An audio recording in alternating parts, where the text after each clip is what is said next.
Nicholas Calati.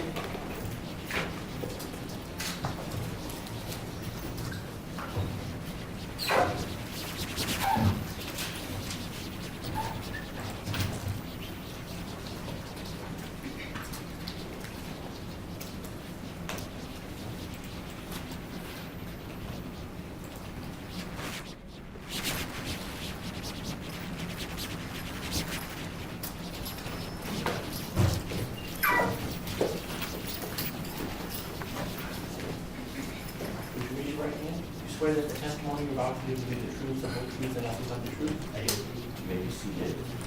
And you would state and spell your full name for the record. Sergeant Nicholas Calati, want me to spell my first name? Please. N-I-C-H-K-L-A-S, C-A-L-A-T. Sure, you've already identified yourself as a sergeant. You're a sergeant with the Grand Rapids Police Department. That's correct. I'd like to take you back to April 4th of 2022. Did you go to the area of Nelson and Griggs on some time that day? I did. Could you tell the court why you were going there on that day in that area? So our officer at the time called out a traffic stop, and subsequently, the traffic stop did not go to plan. Could you tell the judge exactly how you became, you said the traffic stop didn't go as planned, what drew your attention that it wasn't going as planned, if you will? The officer communicated that he was in a pursuit with the subject of the car. Did you respond at that point in time and start going towards his direction, or what did you do? I started going to the location of this stop. Did that ever escalate, if you will, or cause greater concern? Yes. Could you tell how that happened? You could hear the tone of the voice of our officer that it has escalated, and then he also communicated that the subject was fighting with him. Did you, when you initially went, were you going lights and sirens and then switch, or? Initial license sign. Initial lights and sirens. Approximately how long did it take to get to the area? Minute-wise, I'm not sure. It took a while. Describe the scene when you arrived at the area of Nelson and Griggs. When I arrived, I could see Officer Schurr's patrol vehicle positioned behind the suspect vehicle. 2 or 3 other officers had arrived before me. They were addressing an unknown suspect vehicle at the time. Then also had the other suspect in the yard between 2 houses. Do you ever give the judge an idea of approximately what time of day was this? It was morning. I don't remember the exact time.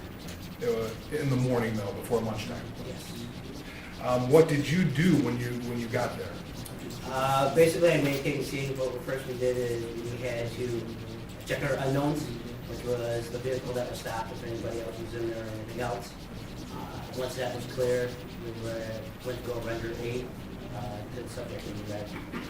The subject in the yard, when did you become first aware of a subject in the yard? In the actual location of when I arrived, where it was, where I could see it.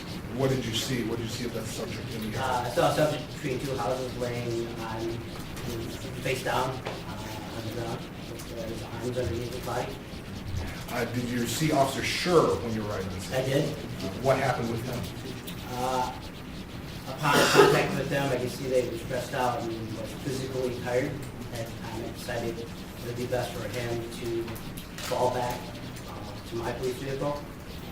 How did you communicate with him? I did. How did that go? I just asked him to replace his firearm into his holster and go wait by my car. For purposes of prelim, Your Honor, it's my understanding the defense will stipulate to identification of the defendant at this point in time. That's correct, Your Honor. All right, very good. Stipulation.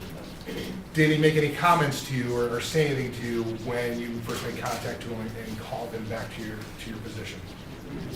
Not right, not that I can feel right now. Where did you go with him after he came back to your position? He went back to my car, so I was not with him. Then what did you do after he went back to your car? At that time, another supervisor showed up. And spoke with him. This car, the car that he had stopped, you recall what car it was? I don't know offhand. Any description of it? I just remember that it was a sedan, so it was not a SUV, it was just like a standard car. Did you do anything in terms of the search of that vehicle? I did not. Okay. Okay, talked about, did you render aid to the individual who was lying on the ground? I did not put hands on. I did walk up to the body at the time, but no, not physically render aid. Okay. Any signs of life or anything like that when you came upon the body? Not that I noticed. One moment, Your Honor. Take your time. I have nothing further, Your Honor. Thank you, Your Honor.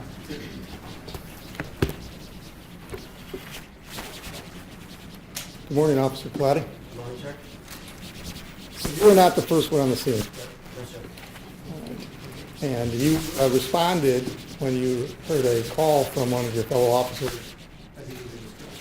Correct. You testified that Officer Schurr called out that he was in a foot pursuit.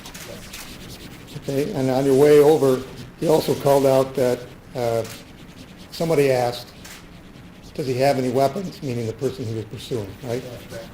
And the response was, he has my taser. That's correct.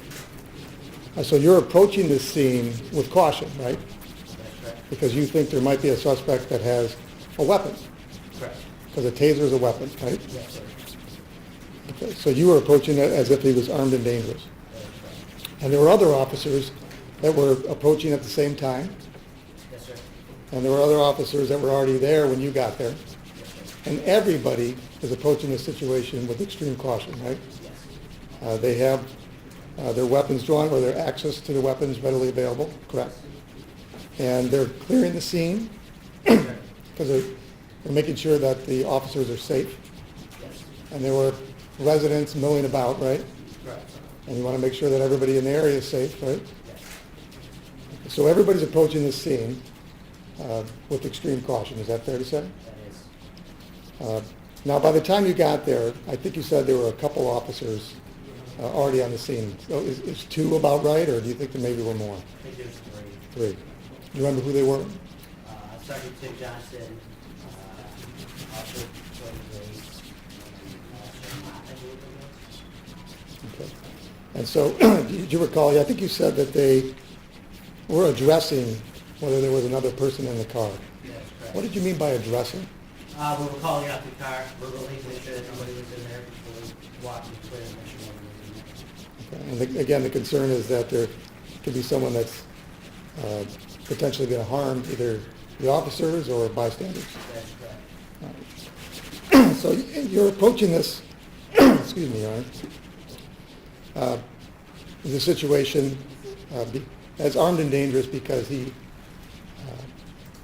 this person you suspect has a taser, Correct. and it's the officer's taser. Correct. So you knew that he had disarmed a police officer at that point, right? And now, you know that tasers are weapons because you've been tased before, right? That's correct. Okay. How did it feel when you got tased? Not good? Okay. Were you incapacitated? Yes. Okay. Have you ever been drive stunned before? Yes. What does it mean to be drive stunned? I basically take the taser away from the wires and it's full contact to the body, straight from the taser itself. So there's going to be electrodes that come out. That's a cartridge, right? Yes. And then there's the drive stun, which if you put it up against somebody, it will inflict some. That completes the circuit, yes. Okay. Now, when you were drive stunned, did you feel incapacitated? Yes.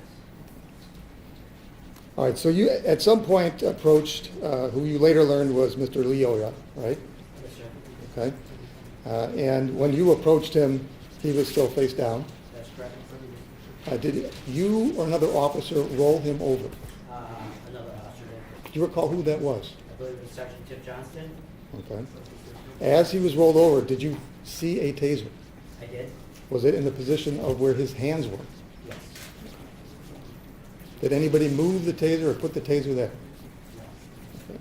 So you have no doubt that that taser was in the area of Mr. Lyoya's hands when he was rolled over. Correct. You indicated that Officer Schurr was physically tired. Yes, sir. Would you say he's exhausted at that point? Yes. Okay, and you arrived, you said some time after Mr. Lyoya had been shot, right? That's correct. Can you estimate how many minutes it took for you to actually engage with Officer Schurr from the time he was shot? With morning traffic, I would say between 6 to 8 minutes maybe. So 6 to 8 minutes after the shooting, Officer Schurr was still physically exhausted. Yes, sir. Nothing further. Nothing further, Your Honor. What is the issue? Okay. Call an A2 shooting.